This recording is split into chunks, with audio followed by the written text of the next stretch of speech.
welcome into the Starcast Mark Studios. This is Ryan, and we are the official Dallas Stars podcast of the Hockey Podcast Network. We're brought to you by DraftKings. Use that promo code THPN the next time you go and use their app for a special little offer from DraftKings. Lets them know that we're the ones that sent you. We'd really appreciate that if you do that. And without further ado, because I think we're both really excited to talk about this game, Chris. Oh my gosh, fantastic!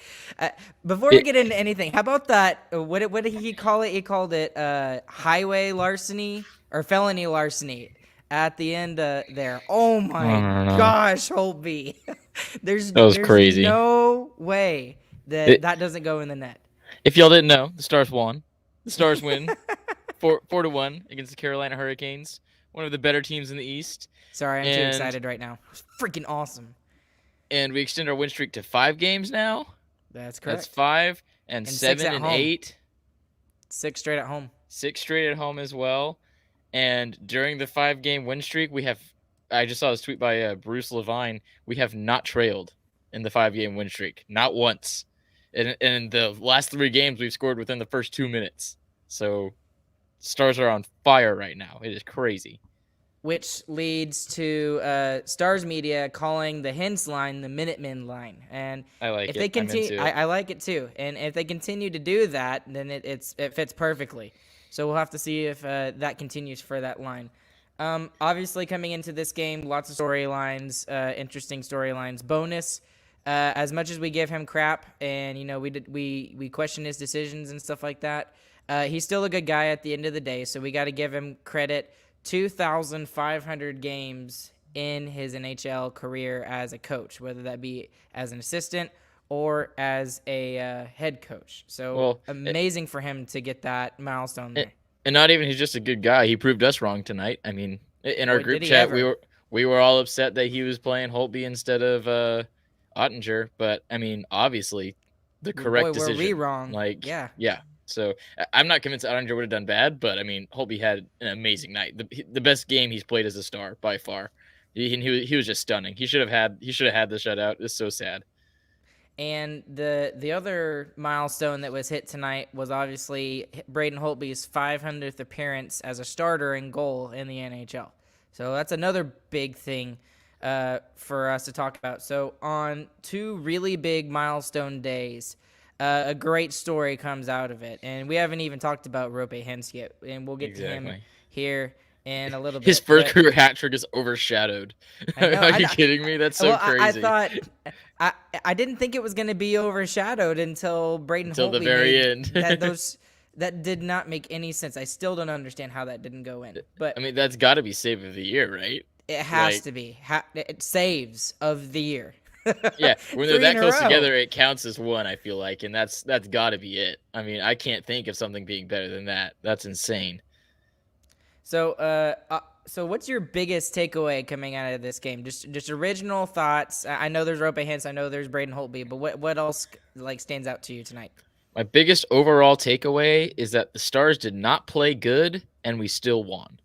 And I think that's really the sign of a good team when we don't have our best stuff, obviously. The only line that was really going tonight was the Minutemen, Pavelski, Robertson, and Rope. Can't remember the guy who scored the hat trick's name. Yeah, but they were the only. It doesn't matter, But they were the only guys really going tonight, and we figured out a way to win with that being the only line that was going.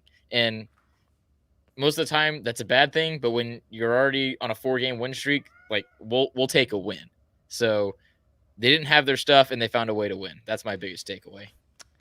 So, I was kind of being a little pessimistic on Twitter during the second period when it was still just it was 1-0. A bad period.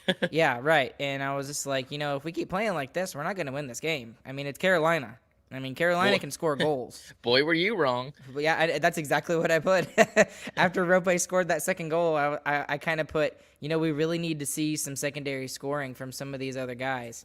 And then as soon as I tweeted that, Rope got his second goal, and I'm like, nope, never mind. Rope can just score for us all the time. That's okay, too. Yeah, so. And I mean, we think that's, okay, it is a bad thing. It's not great, especially for the Stars. We can see how cold their goal scoring can get.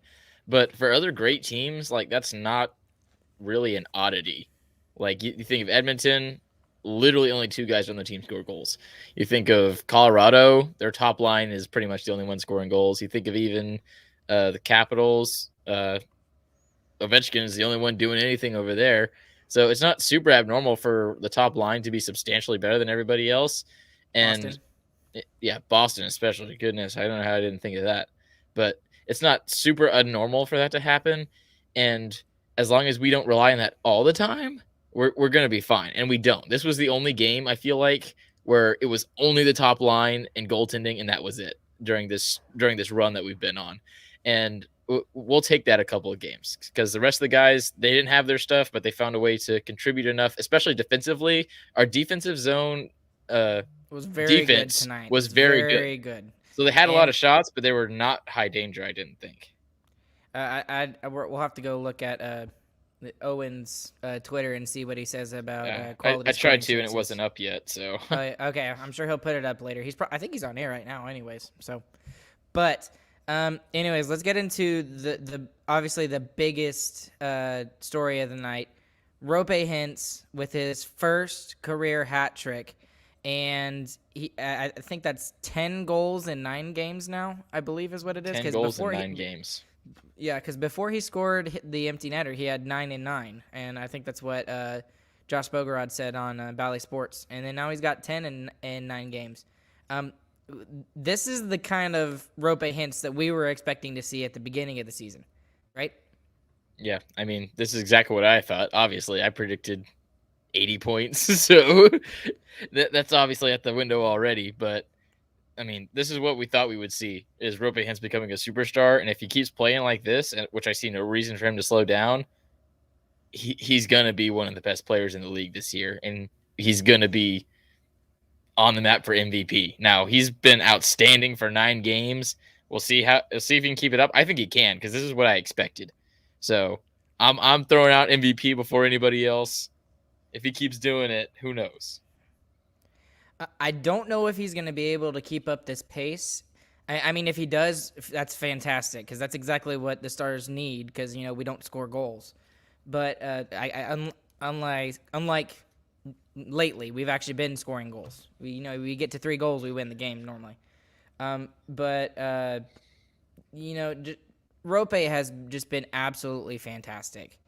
And just everything that he seems to do on the ice right now seems to work. He's been playing in all situations. He's definitely a two-way player, and I think we can thank Bonus for that. Especially he has the offensive prowess himself. Bonus has nothing to do with that. But I think the defensive prowess and extending that two-way play that he has is a huge benefit for the Stars because, I mean, like I said, he's able to play in all situations. Mm-hmm. Yeah, I think him and Robertson are really similar in a lot of ways, but I think Robertson is a little more defensive-minded, and Roope is a little more offensive-minded, and goodness, Roope Hintz is fast. Like, especially this game. He's just flying up the ice. I think Razor was saying, like, it's like he's on a go route every single time we get the puck. It's just crazy. Straight up. AJ on YouTube, our first line is just on fire. It's absolutely ridiculous. Yeah, they won us this game. It was only them. Right, and they've won us a lot of games lately. And I almost put this on Twitter, but I kind of didn't want to because it was a Boston Bruins reference. But I was thinking, like, this is what Boston Bruins fans must feel like all the time with that top line of Pasternak, Marchand, and Bergeron. I mean, dude, if we can have this every game, I would love it. But I hope it continues, and Roope is just doing absolutely fantastic right now. So let's go ahead and get into the goals here real quick tonight, Chris. So first goal of the game, it's a wrist shot from Roope Hintz, his 8th of the year from Joe Pavelski, who we haven't talked about yet. Absolutely fantastic shot. What did you see there on that play, and what did you think of that goal? I mean, he kind of scored it the same way that they've been scoring a lot of their goals recently. It's kind of off the rush. It's a good first shot. It's saved, and then he follows it up and buries it anyway. I mean, and that's what they've been doing a great job of. The first line especially is following their shot. and staying on it and not making it a one and done, but getting multiple chances off of a good play. And we should also point out, like we have, this is the Minutemen, right? So they've been doing this a lot lately. And first it was Joe Pavelski, then it was Rope Hintz, and then it's Rope Hintz again. So, and that is such a great way to start off a game, any game, is when you get a goal very early on in the first period. The rest of the first period, it was kind of even on both sides. I felt like we were getting a lot more offensive pressure there in the first period. Anything else about the first period? Not really much I can think of there. I mean, the first period was the Stars' best period. It was really the Agreed. only one that we won, I think, and somehow we win the game. So I'll take it. It just seemed like a lot of the bounces were going our way tonight. Well, like the absolutely. hockey gods were smiling on us tonight, is what it felt like. Yeah. So and that's how you got to win a game when the majority of your team is not on. But I mean, we took advantage of it for sure. And the guys that needed to score when we got the opportunities absolutely did. Second goal of the game comes in the second period, 14:57 into the second, so very much towards the end of the period. And it was definitely against the flow of play, in my opinion. And obviously, it's Rope Hintz again with his 9th of the year from Pavelski and Robertson again. Just get used to hearing those Shocker. things in this podcast today.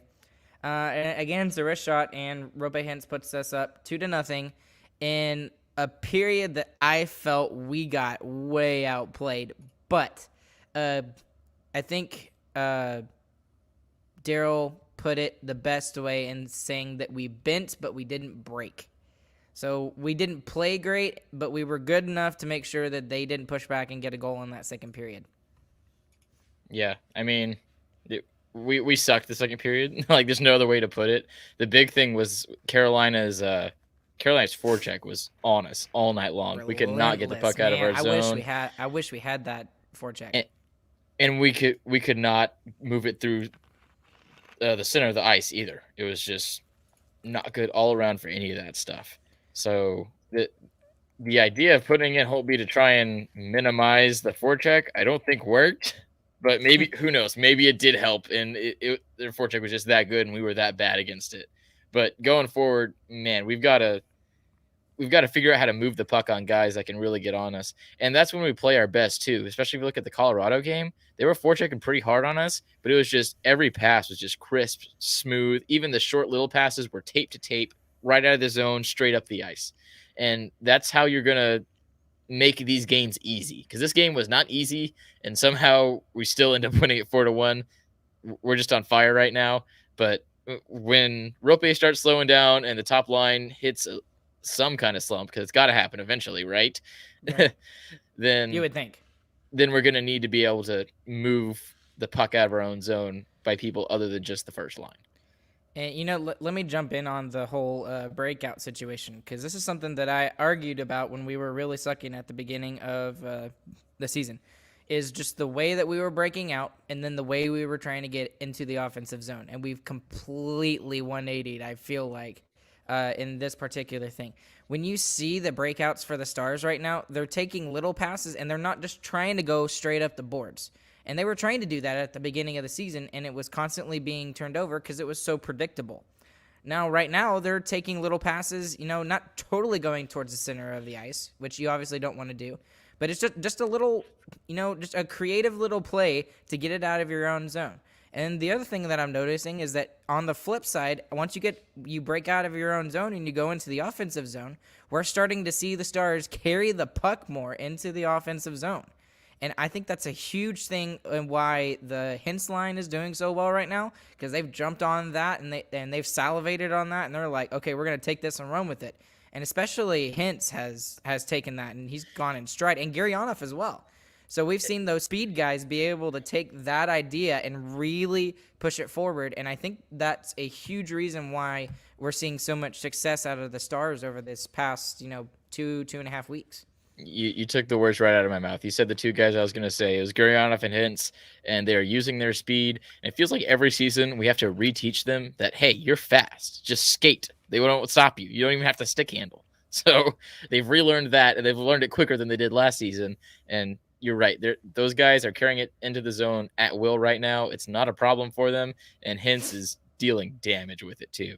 Man, if he can start, I think he needs to keep going too. He needs to carry it past the blue line and then get around the corner like Gurry does more. I think Rope should do that more, and I think he'll get even more points because he kind of lets some of those go too and just sets up in the zone. But I mean, know there don't break it if don't break it if it's not broken, or don't fix it if it's not broken. Whatever. If it ain't broke, don't fix it. There you go. That's what it is. Yeah. Well, there were 2 opportunities in the third period that I was just like, Rope, shoot the puck. He was going for the hat trick, and we're yelling at him to shoot the puck, and he scores 3 goals. I know. What a crazy game. How many shots did he even have? Let me look. That would be really interesting to see. Yeah, 4 shots on goal, 3 goals.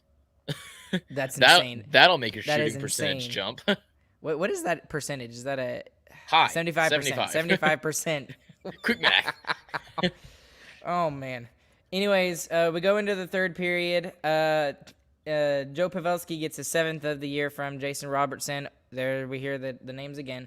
And it was a weird goal. But, hey, you take them as they come, right? And Pavelski is continuing his insanity streak. I think he has 7 points in 3 games now. So we're talking all about Rope Hintz scoring all this stuff. But Joe Pavelski, at 37 years of age, I believe, it has 7 points in 3 games. And I mean, it helps when you play with 2 young guys, but he's still a huge catalyst on that line. Yeah. So right now, I mean, if he keeps playing this way, or even just a little bit worse than this, like after next season, you give him what he wants. Resign him 3 years, $5 million again. I mean, we'll take him till he's 40. We already got 1. Might as well double down. So, I mean, what's 2 40-year-olds on a hockey team? That should be fine. Well, I mean, if he keeps playing like this with Robo and Hintz, I don't want to see him go.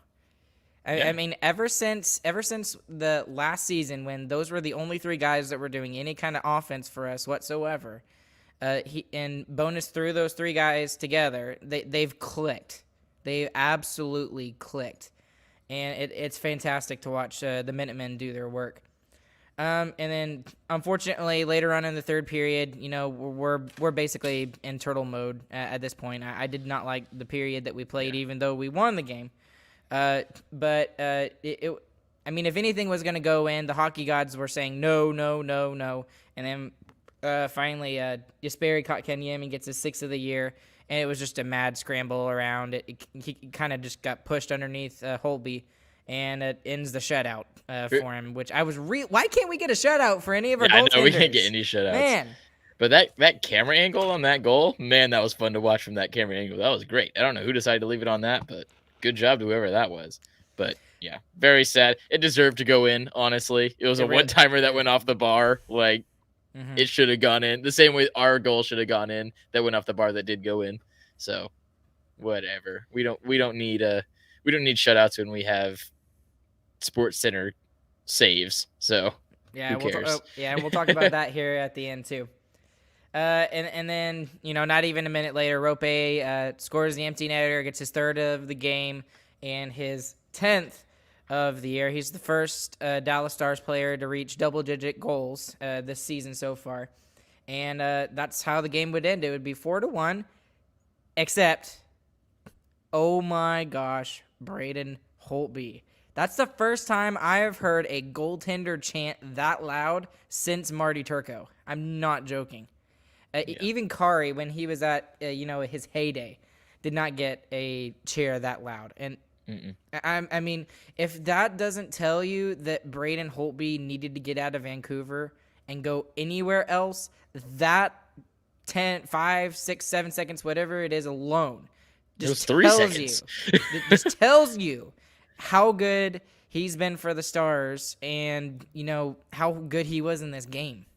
Yeah, and I mean, I don't expect us to have him for more than this season, but, man, I hope he plays great this season and he goes and gets paid again because he looks great right now, and it looks like Vancouver really did a disservice to him, especially looking at Vancouver this season, even after a complete retool, and they're just as bad, if not worse, than they were. So, yeah, good on that guy. So that was an awesome save. It's going to be in every top 10 for the rest of the year, at least, maybe in a decade, because that was crazy. Because he goes full across crease, big pad stop, sticks up the leg to get his scorpion, stacks the pads, and grabs it with the glove.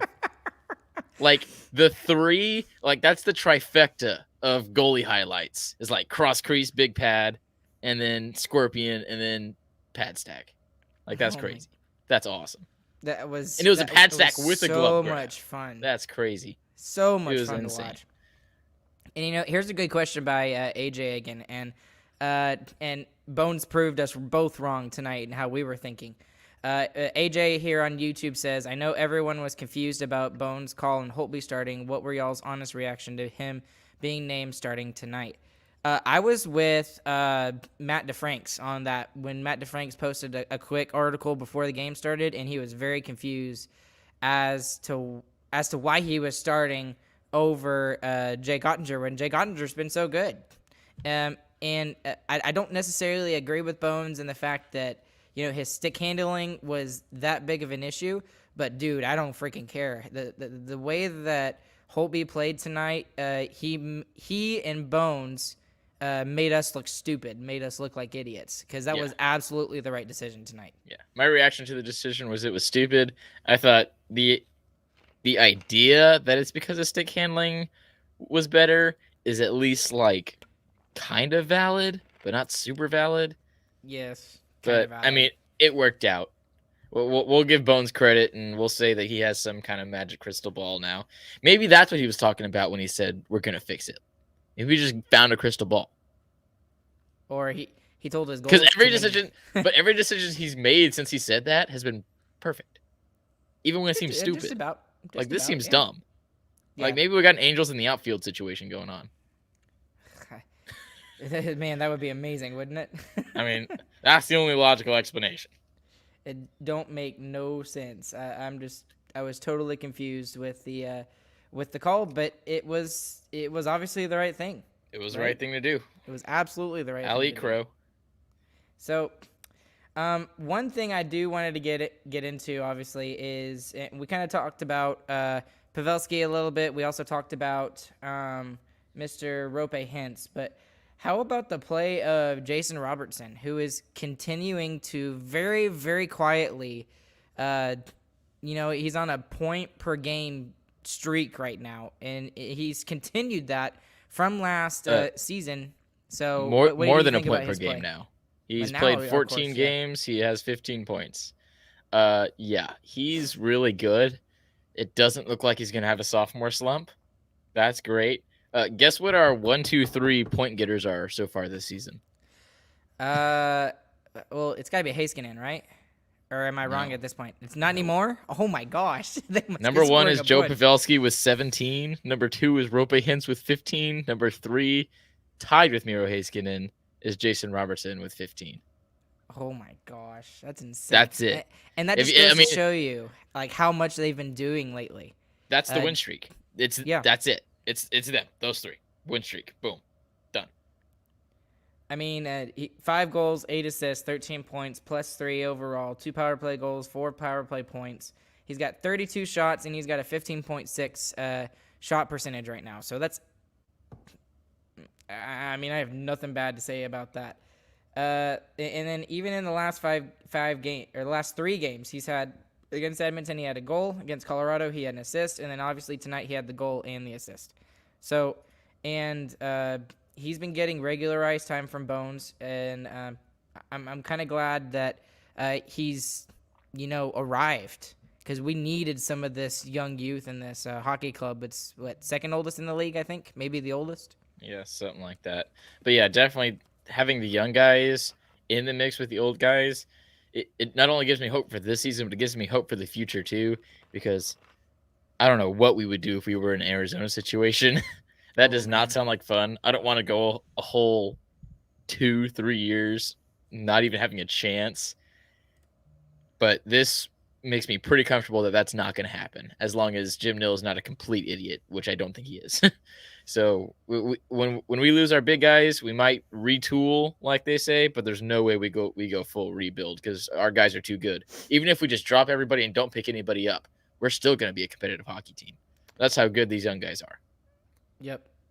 And just to tell you, Chris, this win tonight, puts us 11-7-2, and for the first time this season, we are in an actual playoff spot. Now, given it's a wild card, but I'm feeling wild anyway. So wow, I'm extremely happy right now with the way that the Stars team has been playing. Yeah. It forces you to remind yourself, like, I know it was in the back of our minds the whole time when we were playing so badly, like, oh, we could go on a win streak. But I mean, when we were really down in the dumps, it was out of our minds. And it's just so easy to turn a season around like that. Like, just, what is it, 7 games? Boom. And we don't care at all about what happened. We're back on. Dallas Stars are great. We're going to be in the 3rd round at least. I mean, it's instant. That's how quickly it can change. It was 2-3 weeks, that fast. Season completely changed. So, and this is interesting. I'm kind of stealing this from my Stars group chat here. But this upcoming month in December is going to be really huge for the Stars. And this toughest part of our schedule. It's a really big chance for us to move up because we mostly play Central Division teams almost this entire month. And we play a lot of games. 3 back-to-backs in 1 month. Right. And here's just this is just all in a row in December. St. Louis, Chicago, Minnesota, Winnipeg, Chicago, Nashville, Colorado. All of those games are in a row. There's no break with Eastern Conference teams or any other Western Conference teams from the Pacific Division. That's just back to back to back to back to back to back to back. So it's great that we're playing amazing now, but it's only going to get harder. Yeah, so either we picked the perfect time to get good or we did it a little too early. We'll see. We'll see. And let me pull this up out of my mind, too, because this is something I was complaining about and that I noticed that Bones did that I appreciated. And I talked about a little bit with James about this. Hi, James. He's listening on the stream. But Tyler Seguin has not been going at all, right? Rads. Or Rads, for that matter. Now, Rads, I kind of didn't expect it from Rads, mostly because of his age. But Seguin, he's younger than Pav. That's true. That's true. Never mind. But I expected more from Tyler Seguin. And tonight, they actually switched out Michael Raffel with Tyler Seguin on that Ben Geary line. So that wasn't the whole night, though. That was only a couple of times. It was not the whole night. Right. It wasn't the whole night. But, Bones tried. He's trying to get Tyler Seguin to get going. What else do we have to do to get Tyler Seguin going for this team? What do we got to do?